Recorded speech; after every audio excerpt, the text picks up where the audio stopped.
সমুদ্রের সবচেয়ে ভয়ঙ্কর প্রাণীটির নাম বলুন দেখি। না, আপনার উত্তর সঠিক হয়নি। সমুদ্রের সবচেয়ে ভয়ঙ্কর শিকারী হাঙর নয়, একটি ছোট্ট চিংড়ি। বিশ্বাস হয়? এই ছোট্ট প্রাণীটির নাম পিস্তল শ্রিম্প। দেখতে সাধারণ মনে হলেও এর শক্তি আপনাকে শিউরে তুলবে।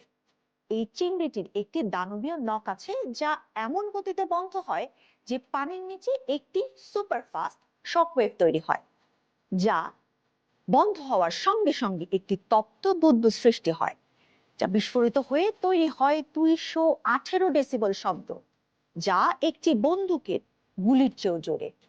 এমনকি বুদবুদ বিস্ফোরণের মুহূর্তে তাপমাত্রা প্রায় সূর্যের পৃষ্ঠের কাছাকাছি হয়ে যায়। ভাবুন, একটা ছোট্ট চিংড়ি এই তাপ তৈরি করছে। এই সনিক বিস্ফোরণে ছোট মাছ, পোকা বা যে কোনো শিকার মুহূর্তেই অচেতন হয়ে যায়। অনেকে আবার সরাসরি মারা পড়ে। নিজের নখের শক্তি দিয়ে এরা পাথরের নিচে গুহাও বানায়। এমনকি এদের শব্দ সাবমেরিনের সোনার সিগন্যাল নষ্ট করে দিতে পারে।